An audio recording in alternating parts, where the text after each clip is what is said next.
Delimitation అంశము మనం మొన్న మాట్లాడుకున్నాం ఆల్రెడీ. అయితే ఇప్పుడు ఈ డీలిమిటేషన్కి సంబంధించిన చర్చ కూటమి పార్టీ అలాగే వైసీపీ పార్టీ మధ్య ఒక భిన్న స్వరానికి కారణమవుతూ వచ్చింది. జగన్మోహన్ రెడ్డి ఆయన సమావేశానికి వెళ్లకుండా లేఖలు రాస్తూ వచ్చారు. పులి అనుకున్నాము పిల్లి అని చెప్పేసి కొన్ని మీడియాలు ప్రచారం చేయటము, నిజంగా జగన్మోహన్ రెడ్డి బీజేపీకి భయపడుతున్నాడు కాబట్టే కేవలం లేఖ రాసేసి ప్రజల్ని ఏదో ఉద్ధరిద్దామని చెప్పేసి ఇలాంటి ఆరోపణలు చేశారని మరికొంతమంది. ఏం చెప్తారు దీనికి సంబంధించి? దురదృష్టవశాత్తు డీలిమిటేషన్ పైన తమిళనాడు సీఎం స్టాలిన్ గారు ఏర్పాటు చేసిన సమావేశం, అందులో చర్చించిన అంశాలపైన దక్షిణాది రాష్ట్రాలన్నీ ఒక రకమైన చర్చ జరుస్తుంటే తెలుగు రాష్ట్రాల్లో విభిన్నమైన చర్చ నడుస్తుంది. తెలంగాణలో ఏమో విషయం పక్కన పెట్టి BJP Telugu BRS Congress white అయిపోయిందని వాళ్ళు ప్రచారం చేస్తున్నారు. ఇక్కడ ఆంధ్రప్రదేశ్ లో డీలిమిటేషన్ వల్ల లాభ నష్టాలు ఏంటి, దీనికి పరిష్కారం ఏంటి వైపు చర్చ జరగకుండా జగన్మోహన్ రెడ్డి లెటర్ రాస్తాడు, ఈ చర్చ నడుస్తుంది. ఇది ఒక దురదృష్టకరం. అంటే రాష్ట్ర ప్రయోజనాల కన్నా వీళ్ళకి రాజకీయ అంశాలే ప్రధానంగా వచ్చాయి. ఎందుకంటే ఇప్పుడు తమిళనాడులో 59 రిజిస్టర్ పార్టీలు ఉంటే బీజేపీ మినహాయించి 58 రిజిస్టర్ పార్టీలు ఎన్ని విభేదాలున్నా ఈ విషయంలో ఒకటైనాయి. అవును. ఇక్కడ ఆంధ్రప్రదేశ్ లో మీ విభేదాలు ఇతర విషయాల్లో చూపించుకోవచ్చు. దీని మీద భిన్నాభిప్రాయాలు వ్యక్తం చేయడం సరైనది కాదు. ఒకవేళ డీలిమిటేషన్ వల్ల ఏ నష్టం లేదని బీజేపీ లాగా భావిస్తే సమర్థించవచ్చు, ఎట్లా కూడా చెప్పొచ్చు. అలా కాకుండా వైసీపీ ఇవి మాట్లాడడం సరైనది కాదు.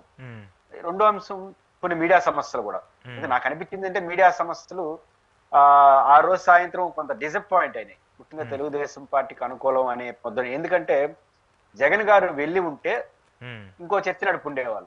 జగన్ గారు వెళ్ళి ఉంటే ఏం చర్చింటారు, జగన్మోహన్ రెడ్డి కాంగ్రెస్ తో కలిసిపోయినాడు, త్వరలోనే రాహుల్ గాంధీతో సమావేశం అవుతాడు, స్టాలిన్ గారితో ఉన్న సంబంధాలు ఉపయోగించుకుంటాడు, ఈ చర్చ నడుస్తుంటుంది. లేదా బీఆర్ఎస్ అందరూ ఇటై పూసినారు, ఇట్లా చర్చ నడిపి నేతను రాలేద్దాం అనుకున్నారు. లేకపోతే ఇంకా బీజేపీని ధిక్కరించాడు కాబట్టి ఏదో రేపే అరెస్ట్ చేసేస్తారు, ఎల్లుండి అరెస్ట్ చేస్తారు, ఇట్లాంటి వాడి వేడిగా హాట్ చర్చ పెడదాం అనుకున్నారు. అందుకు భిన్నంగా జగన్మోహన్ రెడ్డి గారు వెళ్ళకపోయేసరికి కొంచెం డిసప్పాయింట్ అయిపోయినారు, ఈ మంచి ఇన్పుట్ దొరకలేదని.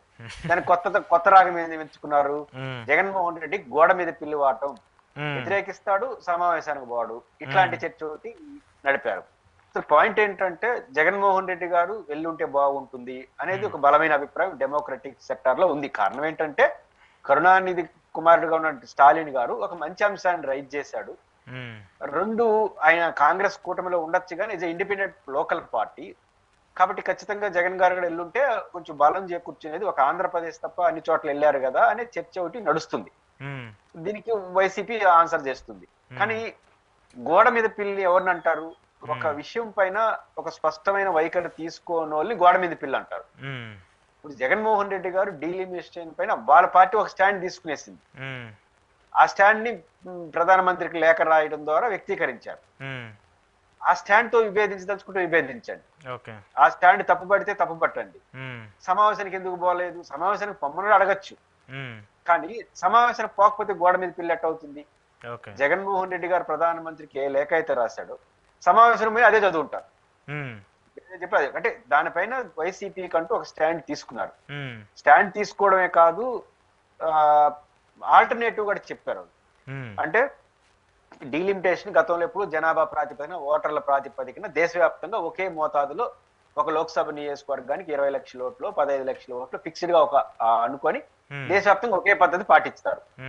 అందుకు భిన్నంగా ఈసారి చేయమంటున్నారు. కారణం ఏంటంటే 20 ఏళ్ల కాలంలో జనాభా నియంత్రణ కారణంగా వచ్చిన మార్పుల కారణంగా సౌత్ ఇండియాలో ఒక ఓటర్ తయారైతే నార్త్ ఇండియన్ లో 2 నుంచి 3 ఓటర్లు తయారైపోయారు. అంటే భారత ప్రభుత్వం వేసుకున్న లక్ష్యాలకు అనుగుణంగా సౌత్ ఇండియా 100% చేస్తే దానికి భిన్నంగా చేసిన వాళ్ళు జనాభా ప్రభుత్వ విధాన లక్ష్యాన్ని పాటించిన దానికి పనిష్మెంటా. కాబట్టి దీనికి పరిష్కారంగా జగన్ గారు సూచించిన దాంట్లో ఒక మంచి మార్గం ఏంటంటే నిష్పత్తి ఎలా ఉండాలంటే ఉత్తరప్రదేశ్ 80 ఉన్నాయి, ఒక 10 పెరిగినాయి అనుకోండి. ఆంధ్రప్రదేశ్ లో కూడా 10 అంటే అంత 8 పెరిగినాయి అనుకోండి, 10% పెరిగినట్టు. 16 పెరిగినాయి అనుకోండి, 20% పెరిగినట్టు. ఆంధ్రప్రదేశ్ లో కూడా ఈ విషయాలు పక్కన పెట్టి ఆంధ్రప్రదేశ్ 10% పెంచండి, 2.5 పెరగచ్చు, 3 పెరగచ్చు. అప్పుడు ఏమవుతుంది, పెరుగుదలలో అబ్నార్మల్ తేడా రాదు. అంటే ఇట్లాంటి ఒక సలహా ఆయన ఇచ్చాడు. మాలాంటి వాళ్ళు నైసర్గిక స్వరూపాన్ని దృష్టి ఇట్లా డిఫరెంట్ యాంగిల్ అవును, ఎవరి స్టాండ్ అవును. వాళ్ళు తీసుకున్నారు. ఉమ్, కాబట్టి ఇప్పుడు తన స్టాండ్ చెప్పాడు, పరిష్కారం చెప్పాడు. దీంతో విభేదించదలుచుకుంటే, తప్పు పట్టదలుచుకుంటే ఎవరైనా చేయొచ్చు, అంతే తప్ప ఎందుకు బాగాలేదు ఉమ్, ఎందుకు బాగాలేదని ఎవరు అడగాలి? అది జర్నలిస్ట్ గా మీరు, అనలిస్ట్ గా మన ఇద్దరు మాట్లాడదు. ఎందుకంటే మనం వెళ్ళాలని అందరినీ కోరుకుంటాం. అవును. ఇప్పుడు తెలుగుదేశం పార్టీ కోరడం ఏంది? వెళ్ళమని తెలుగుదేశాన్ని అధికారికంగా చంద్రబాబు గారు, లోకేష్ గారు మాట్లాడలేదు అని కింద వాళ్ళు మాట్లాడడం ఎందుకు? వెళ్ళి ఉండొచ్చు కదా, ధైర్యం ఉండొచ్చు కదా, మనం ఎందుకు వెళ్ళలేదు?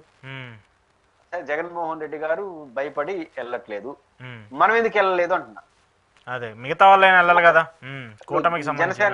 జనసేనకు సంబంధించిన వాళ్ళు అఫిషియల్ గా ప్రకటించారు, మమ్మల్ని పిలిచారు కానీ ఉమ్, మేము రాలేని వాళ్ళకి చెప్పినాం. మేము ప్రాపర్ వేదికలో చెప్తారంట. ప్రాపర్ వేదిక తర్వాత ప్రాపర్ విషయం చెప్పొచ్చు కదా. డీలిమిటేషన్ బట్టి మీ వైఖరి చెప్పేసి, మేము ఎన్డీఏలో భాగంగా ఉన్నాం కాబట్టి మీ దగ్గరకు రాలేము, మా వైఖరి ఇది, అవసరం పార్లమెంట్ లో సమయం వచ్చినప్పుడు చెప్తాం, మా ఎన్డీఏ మీటింగ్ లో చెప్తాం అని చెప్పండి. మీ ప్రాపర్ విషయం చెప్పకుండా ప్రాపర్ వేదిక ఏంది? వేదిక ఏంది? డిఎంకే వేదిక, పార్లమెంట్ వేదికే కాదు. మనం అధికారికంగా అభిప్రాయం చెప్పడమే పార్టీ స్టాండ్. జగన్మోహన్ రెడ్డి గారు పార్టీ విషయంలో స్టాండ్ తీసుకున్నాడు, చెప్పాడు. కాబట్టి డిఎంకే సమావేశానికి పోవాలని మనం కోరుకుంటున్నాం, సాధారణ ప్రజలు కోరుకుంటున్నారు. కానీ ఆయన రాజకీయంగా విభేదించే ఎన్డీఏ కూటములు కోరుకోకూడదు. ఎందుకు కోరుకోకూడదు? మీరేంటి స్టాండ్ చెప్పండి ఫస్ట్. భాగస్వామ్య పక్షాలుగా దీనివల్ల దక్షిణాదికి నష్టం లేదు కాబట్టి మేము పోము, నష్టం ఉంది, ఇది నష్టాలు అయితే ఈ మీటింగ్ బాము, మేము మా స్టైల్లో మేము పరిష్కరిస్తాం, ఇది చేయకుండా ఉండే వాళ్ళు గోడ మీద పిల్ల అంటారు. మరి జగన్మోహన్ రెడ్డి గారి విషయం పట్ల గోడ మీద ఇంకా పిల్లలేరు కాబట్టి ఆయనకు రిజర్వేషన్ ఉండొచ్చు. ఉదాహరణ తమిళనాడు మీటింగ్ పోతే అక్కడ కాంగ్రెస్ ఉంటుంది, కాంగ్రెస్ కూటమి కూడా ఉంటుంది, ఈయన కాంగ్రెస్ కి ఎన్డీఏకి దూరంగా ఉండాలనుకుంటున్నాడు. ఇట్లాంటి స్టాండ్స్ ఏదో ఉన్నాయి కాబట్టి వాళ్ళు ఉండొచ్చు. భయపడే లెటర్ ఎందుకు రాస్తాడు?